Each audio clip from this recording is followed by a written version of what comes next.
Hello everyone, for my part I will present the background of Indonesia. Indonesia is the largest archipelago country in the world, consisting of more than 17,000 islands. It is strategically located in Southeast Asia between the Indian Ocean and Pacific Ocean, making it an important center for trade and maritime activities. Historically, Indonesia was home to powerful kingdoms such as Sriwijaya and Majapahit, while contribute significantly to regional trade and cultural development. After experiences the colonial rule and Japanese occupation, Indonesia declared its independence on 17 August 1945 and its sovereignty was officially recognized in 1949. Today, Indonesia is the fourth most populous country in the world and one of the largest economies in Southeast Asia. As a member of Asia, the G20 and the OIC, Indonesia plays an important role in the global economy. The country is also rich in natural resources such as petroleum, natural gas and minerals, which contribute significantly to its economic growth and the land resources utilization. Net map. Indonesia is located in Southeast Asia and Oceania between the continents of Asia and Australia. Its strategic location along major international shipping routes make it an important hub for global trade. Indonesia shares land border with Malaysia, Papua New Guinea, and Timor-Leste. The country consists of 5 main islands: Sumatra, Java, Kalimantan, Sulawesi, and Papua. Among these, Java is the administrative and economic center of Malaysia and is home to the capital city Jakarta. Next, national flag. The national flag of Indonesia is called Sang Saka Merah Putih, which was introduced during the Independence Proclamation on 17 August 1945. The red color symbolizes courage, while the white color represents purity. Indonesia's national emblem is the Garuda Pancasila, featuring a Garuda bird with a shield of its.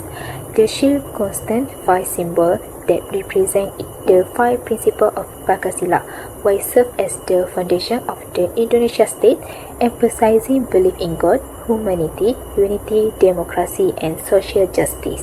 Next, population and ethnic composition. Indonesia has a population of more than 281 million people, making it one of the most populous countries in the world. The country is highly diverse with over 1,300 ethnic groups, and the Javanese are the largest ethnic group. Bahasa Indonesia serves as the national language and helps unite the multi-ethnic population. In terms of religion, Indonesia has the largest Muslim population in the world, while Christianity, Hinduism, Buddhism, and Confucianism are also widely practiced, reflecting the country's rich cultural diversity. Next, administration and political system. Indonesia is a unitary presidential republic where the president serves as both head of state and head of government. The legislative system consists of the MPR, which include the DPR and DPD. Currently, the King Plus coalition dominate parliament with around 81% of the seat. Administratively, Indonesia is divided into 38 provinces with several regions such as Aceh, Papua, West Papua, Yogyakarta, and Jakarta enjoying special status and greater autonomy. Next, culture. Indonesia is well known for its rich cultural diversity, shaped by the interaction of different ethnic groups and influences from India, China, the Arab world, and Europe. Some of its most famous cultural heritages include batik and traditional dances. Batik was recognized by UNESCO as an intangible cultural heritage. In 2009, Indonesia's diverse tradition, cuisines, and religion celebrations such as Christmas, Nyepi, and Wesak contribute significantly to its tourism industry and national identity. Hello everyone. For my part, I will be present an overview of Indonesia's macroeconomic performance from 2015 to 2024. Indonesia is the largest economy in Southeast Asia and generally recorded stable economic growth during this period. However, the COVID-19 pandemic in 2020 affected economic activities significantly. Therefore, I will discuss 5 important indicators, namely GDP growth, inflation rate, unemployment rate, exports, and imports. Now, let's start with GDP growth. Before the pandemic, Indonesia's GDP grew steadily from 4.88% in 2015 to 5.70% in 2018. However, the GDP declined sharply to minus 2.07% in 2020 due to the COVID-19 pandemic. After that, the economy recovered, reaching 5.31% in 2022 and remaining stable at around 5% in 2023 and 2024. This shows the resilience of Indonesia's economy after the pandemic. Next are inflation and unemployment. Inflation decreased from 6.36% in 2015 to 1.56% in 2021, showing effective inflation control. However, inflation increased to 4.31% in 2022 because of higher energy prices and global supply chain disruptions. It later declined again to 2.18% in 2024. For unemployment, the rate fell from 4.51% in 2015 to 3.59% in 2019. During the pandemic, it increased to 4.26% in 2020, but gradually declined to 3.30% in 2024 as economic activities recovered. Moving on to exports and imports. Exports declined to 17.33% of GDP in 2020 due to the global trade disruptions.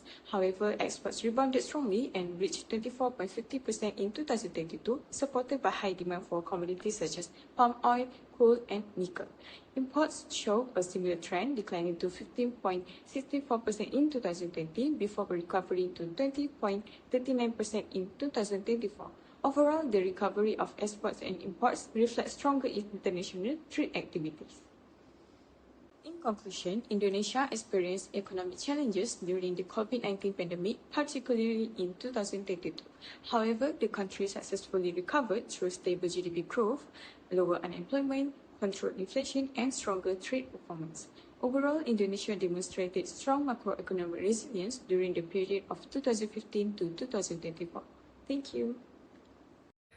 Hi, my name is Putra Sofwan bin Rosli. My number is S75003. I will talk about the utilization of natural resource in Indonesia. I will talk about forest resource overview.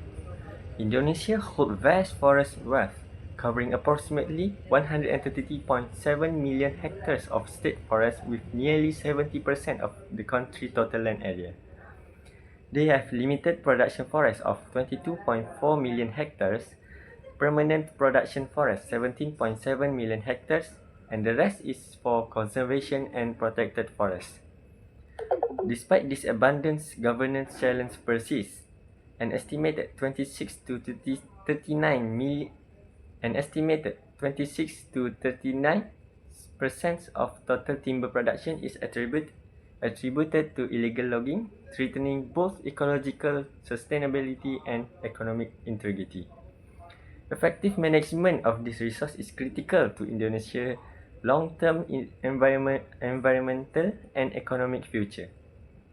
I will talk about forest timber product of timber log production. First, stocking and availability. State forest estates span 130.7 million hectares, accounting for nearly 70% Indonesian total land mass.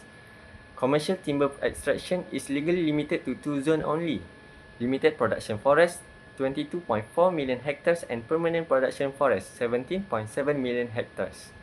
Production dynamics. Annual log production reached 49,258,255 meters cube in 2012. A structural supply gap persists, with 26% to 39% of production historically sourced from illegal operation to meet massive domestic processing demand. Domestic consumption. Demand for raw timber is extremely high. Over half of all domestic logs are consumed locally by sawmills, plywood plants, and pulp and paper mills. Import and export dynamics. Raw log imports are virtually non-existent due to the abundance of domestic tropical hardwood. The government enforced a strict raw log export ban to protect local industry and curb deforestation, keeping legal export at a minor million. Strategic utilization. Indonesia has successfully shifted from raw log export to high-value domestic manufacturing. The industry faced an overcapacity crisis where legal timber suppliers cannot meet factory requirements, creating a negative economic cycle that fuels illegal logging. Sustainable forest management frameworks are currently being implemented to address this critical challenge. I will talk about forest timber product of processed downstream wood products. First, supply and availability. Source drawn from the industrial tree plantation and natural production forests. Regulation strictly managed via sustainable annual allowable cut limit to ensure long-term flow. Production capacity data as shown in 2012. Strong focus on downstream manufacturing. Sawnwood reached over 1 million meters cube annually, and then polywood reached more than 5 million meter cube annually. Domestic consumption. Heavy local absorption of finished wood product act as the backbone for local construction, infrastructure, and a rapidly growing furniture sector. Important import dynamics.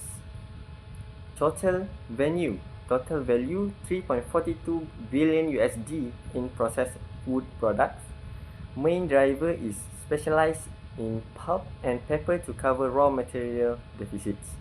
Reminder, minor imports of specialized tempered hardwood like American lumber for luxury furniture re-export. The export strength, total value 9.05 billion USD in downstream processed wood. Key global market like China, Japan, European Union and the United States.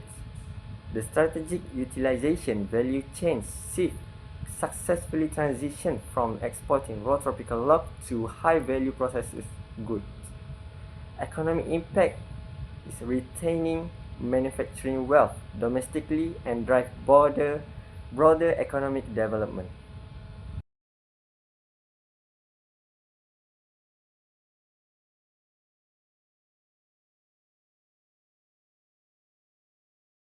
And lastly, I will talk about non-timber products like medical plants.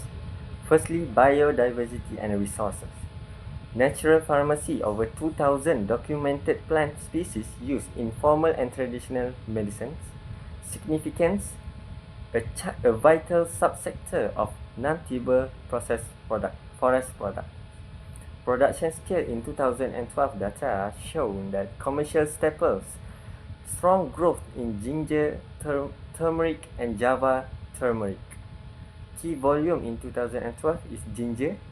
They got 114,538 tons, while turmeric got 96,979 tons. The market value generated an annual domestic turnover of IDR 11 million or around 1.05 billion USD. Consumption and trade. Domestic focus. Majority of herbs are consumed locally by traditional healthcare practitioners and the cosmetic industry. Import virtually zero due to high domestic availability. Export, low raw material export. However, Indonesia is a global leader in high value essential oil like patchouli, nutmeg and clove leaf. Export value was count around 161 million USD annually from essential oils. Strategic socio-economic impact, social equity, promotes poverty alleviation and rural revenue generation. Sustainability provides non-destructive economic returns. Ecological integrity maintains the standing forest economy without compromising biodiversity or causing forest fragmentation. Thank you. Thank you. I'm Tan Chongyuan, S75123, Now I will continue with part B, non-timbers forest product, rattan and honey. For stocking, we don't know the actual stock because the table only shows production data. For production, the amount changes every year. Rattan had the highest production, especially in 2004. Honey was quite stable, and other products had lower production. For consumption, there is no data in the table. For import, there is also no information given. The same for export, no data is provided. Overall, these products were used actively in Indonesia. Rattan was the main product, honey was stable, and production changed over time. So, good management is important to make sure these resources can be used in the future. Now, I will continue to next period, which is 2008 to 2012 for non-timber forest product in Indonesia. First, for stocking, we cannot know the actual stock because the table only shows production data. For production, sago was the main product and had the highest production. Honey increased in 2012, while rattan production decreased over the years.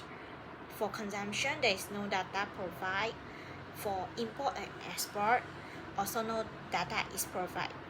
Overall, non-timber forest products were actively in Indonesia. Sago was the main product. Honey showed growth and rattan declined. Therefore, proper management is important for future sustainability. Now, I will compare the upper and lower tables. In the upper table, only charcoal oil has production and it goes up and down. Bamboo has no production.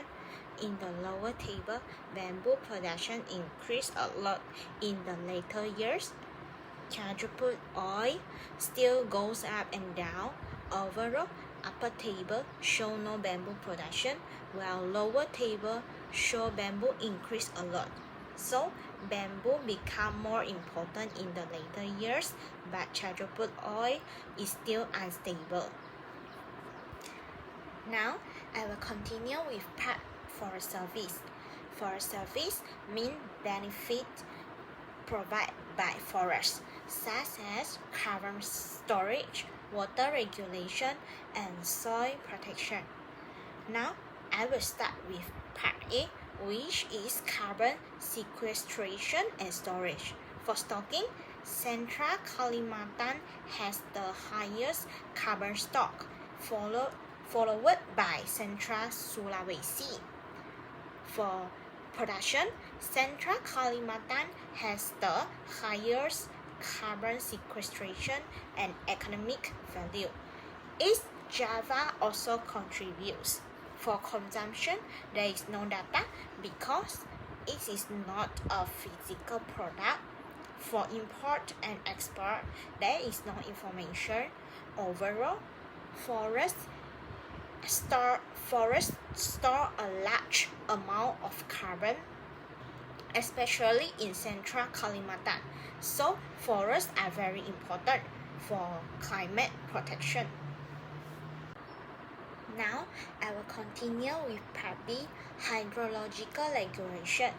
Hydrological regulation means forests helps control water supply and groundwater recharge.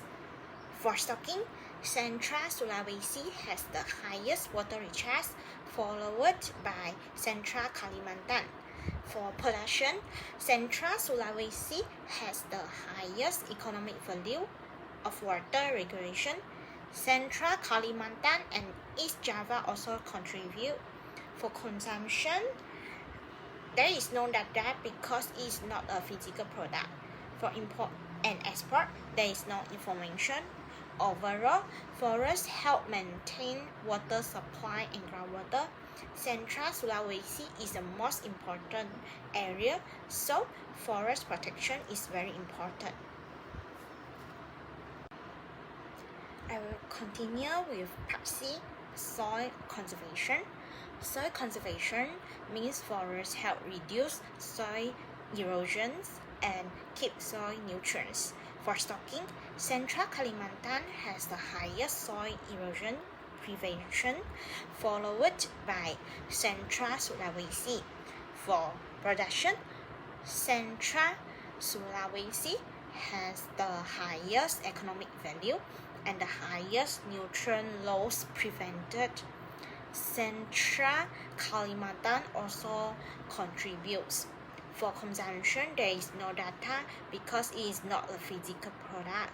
For import and export, there is no information. Overall, forests help protect soil and keep nutrients in the soil. Central Sulawesi and Central Kalimantan are the most area, so forest protection is very important. That is all for part A, B, C. A very good day. My name is Kanda and my matrix number is R75367 and I'll be presenting regarding the issues related to the natural resource, which is forestry. So there are two main key points here, which is the structural governance failure and also the political problem as well. So for the first point, Indonesia's system for protecting forests is broken, where rules are really weak and agencies don't work together.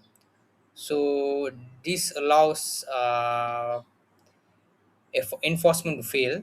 For an example, around 3.3 million hectares of illegal palm oil and also mining damages has been growing lately in Indonesia. Even programs gets exploited by certain corporations and also by the elites. For the second point, where we can see is that government chose business over nature, where certain criminal penalties has been lightened with small numbers of fines. This legalized millions of hectares of illegal plantations and also illegal activities going on back in Indonesia. Companies also almost paid nothing in fines. Experts want stronger penalties, but powerful industries block them, and this is for their industry's own use. I would like to continue with the solution that has been taken by the government to solve this issue. So the first one is recruitment of additional workforce. So they have problems such as lack of staff and weak enforcement control, so that state forestry has actively recruited additional officers. Number 2, adoption of advanced monitoring technology. As we know, whenever we add technology in our activities, it will make our works become better and faster. So that the first technology that has been adopted to solve this issue is remote sensing and satellite imagery. It is used to track huge changes in forest cover. Number 2, UAV and drones. It is used to patrolling and obtain quick and accurate information about the forest. And the last one is Geographical Information System (GIS) and hyperspectral imaging. It is used to process partial geographical and electromagnetic data to improve transparency and enforcement response. Number 3 is aiming and equipping field personnel to protect their officers from any dangers that happens there, such from an organized illegal logging syndicates or gangster in the remote areas. The government has steadily increased the supply of firearms to their enforcement units. So whenever they have to encounter with this illegal logging syndicate and gangster there, they have firearms to protect themselves. So the number of supply was increased from 81 units in 2017 to 106 units in 2018. And pistol is allocated to officers and shotgun distributed to other field members. So the last solution that has been taken by the government is increased financial allocation. State government fund expenses related to forest law enforcement activities. The Forestry Department increased its total disbursements for staff salaries and asset procurement from 144 million in 2016 to 165 million in 2017 to boost protection for the infrastructure. So the government is not only give extra firearms or maybe extra protection for their workers, but they also increase their staff salary, so they become more motivated to protect forests. Besides that, I'll be also presenting the politics-related issue. There are two here, which are the multi-agency cooperation and also the administrative sanction. So, for the first problem is that agencies don't really cooperate much. They protect their own turf and also blame each other when certain problems occur. So, the real change needs strong support from top to bottom, but political priorities keep shifting and they keep seeing for their own benefits. So, whereas for the second point is that the government chose lighter fines over real punishment. For an example, Law 6 of 2023, where they actually reduced the fines and punishment, and this also allowed 3.3 million hectares of illegal plantations of palm oil.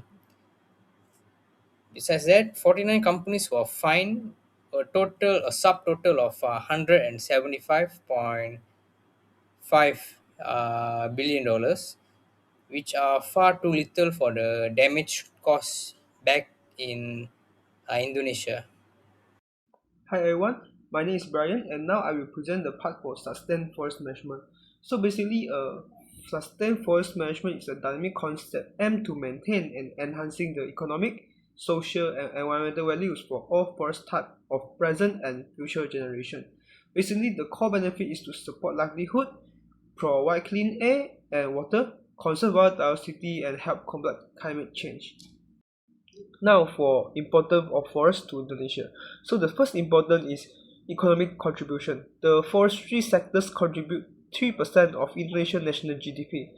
For social impact, forests support the livelihood over 33 million rural residents, contributing directly to the no poverty SDG.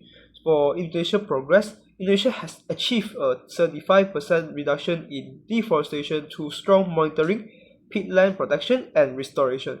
For current challenge, the sector faces climate change, illegal logging and land use conflicts.